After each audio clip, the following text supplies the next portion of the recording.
जय श्रीकृष्ण षष्ठ अध्याय। चलतु शुणा श्रीकृष्ण बाल्यलीला एवं पूतना बध विषय। जदि आपंक वीडियोटी भल लगी तेबे लाइक करंतु एवं प्रत्येक अध्याय शुणापी चैनल को सब्सक्राइब करंतु। चलतु आरंभ करिबा। जेबेठारु छोट कृष्ण गोकुल भूमि रे पहुँची थिले सेबेठारु गाँ आनंदर समुद्र रे बुड़ी जाइथिला। यशोदा माँ आखि प्रेम रे परिपूर्ण थिला एवं नंद बाबा मुह गर्व रे परिपूर्ण थिला। स्वयं परमेश्वर तांको तांको पुत्र होई आशीर्वाद करिसंती। सेही पिलार चमत्कार रूप देखि वृंदावनर लोक माने आश्चर्य होई गले। कुंचित कला केश, कमल भली कोमल आखि, लाल ओठ एवं एपरि एक मनोरम हस जे यह एक फूल फुटी समस्त हृदय जितिला परी मन हेउथिला। कृष्णकर बाल्यलीला प्रतिदिन ग्रामवासी हृदय रे खुशीर नूतन दीप जाली देउथिला। केतेबेले से बाछुरी मानक पछरे दौड़िबा समय रे पड़ी जाउथिले, आउ केतेबेले पात्ररु माखन बाहर करबा चेष्टा करिबा समय रे धला तेलर लेप पड़ी जाउथिले। यशोदा जेतेबेले तांको गाली देबाको आसुथिले से एक दुष्ट हस एवं बड़ आखिरे तांको आड़को एपरि चाहि रहुथिले जे गाली स्नेहरे तरली जाउथिला। किंतु गोकुलर एई आनंदमय परिवेश ठारू दूर मथुरा प्रसाद कंसक निष्ठुर मन शांति रे बसी पारिला नाही। आकाशवाणीर स्वर पूर्वर कहि सारिथिला जे देवकी अष्टम पुत्र तांको ध्वंस करिवे। से देवकी 6 पुत्र को निर्मम भाव में हत्या करथिले। सप्तम संतान बा बलराम चमत्कार भाव में रोहिणी गर्भरे स्थानांतरित होइथिले एवं वर्तमान अष्टम संतानर खबर तांको हृदय रे भयर ज्वाला को आहुरी तीव्र करुथिला। कंस अनुभव करने को लगिले जे एही संतान तांको हाथरू खसी जाई तांको विनाशर कारण होई पारे। एही भय जोगु से गोकुल एवं आखपाख ग्रामगुड़ी को तांकर राक्षसी सेना पठाइबा आरंभ कले। सेमानक मध्यरु जणे थिला पूतना, एक भयंकर राक्षसी जी निज रूप परिवर्तन करिबारे पारंगम थिला।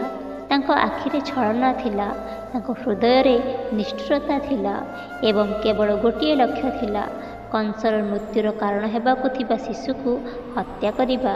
पूतना मथुरा छाड़ी गोकुल को गले, किंतु गोकुल रे प्रवेश करिबा मात्रे से तांकर रूप को एक अति सुंदर दयालु महिला भाव में परिवर्तन कले। तांको चालीचलन रे मातृत्वर कोमलता थिला, किंतु तांको हृदय रे मृत्युर विष थिला। से सीधा सड़क नंद बाबा घरे पहुँची थिले एवं सेठाकार लोक माने तांको अपरिचित होइथिले मध्य संदेह करिपारिले नाही, कारण तांको मुहरे मातृ प्रेमर छाई थिला। सेही समय रे यशोदा कौनसी काम रे व्यस्त थिले एवं पूतना सुजोग पाई छोट कृष्ण को निज कोल को नहीं गले।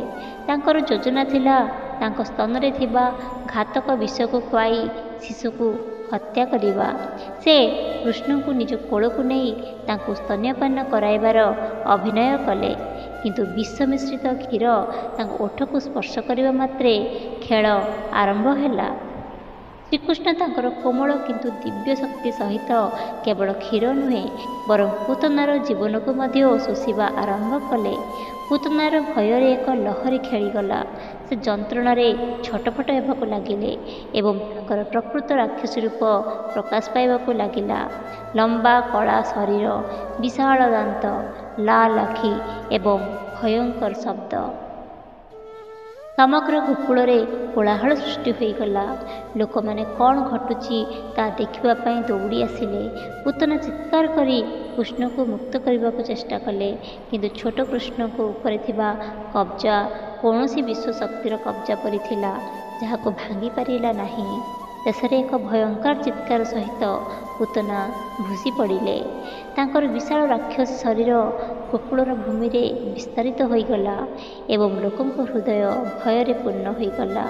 किंतु सेही मुहूर्त से माने देखिले सेही भयंकर राक्षसी उपरे छोट कृष्ण हसी हसी बसी थिले, जेपरि से एक साधारण खेल खेली। ନନ୍ଦବାବା, ଯଶୋଦା ଏବଂ ଗୋକୁଳର ଲୋକମାନେ ଆଶ୍ଚର୍ଯ୍ୟ ଏବଂ ଭୟର ମିଶ୍ରଣରେ ପୂର୍ଣ୍ଣ ହୋଇଗଲେ। ସେମାନେ ବୁଝିପାରିଲେ ଯେ ଏହି ଶିଶୁଟି ସାଧାରଣ ନୁହେଁ, ସେ ସ୍ୱୟଂ ପରମେଶ୍ୱରଙ୍କ ଅବତାର, ଯିଏ ତାଙ୍କ ଭକ୍ତମାନଙ୍କୁ ସୁରକ୍ଷା ଦେବାକୁ ଆସିଥିଲେ। ନିଷ୍ଠୁର ରାକ୍ଷସୀ ପୁତନା ମଧ୍ୟ ମୁକ୍ତ ହୋଇଗଲା, କାରଣ ସେ ନିଜକୁ ତାଙ୍କ ମାତା ରୂପେ ଦେଇ ପ୍ରଭୁଙ୍କୁ ସ୍ତନ୍ୟପାନ କରାଇବାକୁ ଚେଷ୍ଟା କରିଥିଲେ। ଶ୍ରୀକୃଷ୍ଣ ତାଙ୍କ ଆତ୍ମାକୁ ମୁକ୍ତି ପ୍ରଦାନ କଲେ। ଏହି ଘଟଣା ପରେ କୃଷ୍ଣଙ୍କର କାର୍ଯ୍ୟକଳାପ ଗୋକୁଳରେ ଆହୁରି ପ୍ରସିଦ୍ଧ ହୋଇଗଲା। କେତେବେଳେ ସେ ଗୋପୀମାନଙ୍କ ଘରୁ ଲହୁଣୀ ଚୋରି କରୁଥିଲେ, କେତେବେଳେ ବାଛୁରୀମାନଙ୍କ ସହିତ ଖେଳୁଥିବା ସମୟରେ ଧୂଳିରେ ଲୁଚି ଯାଉଥିଲେ।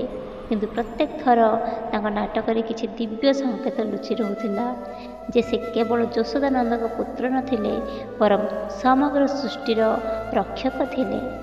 ଆପଣଙ୍କୁ ଏହି ଅଧ୍ୟାୟଟି କେମିତି ଲାଗିଲା? କମେଣ୍ଟରେ ନିଶ୍ଚୟ ଲେଖିବେ। ଜୟ ଶ୍ରୀକୃଷ୍ଣ।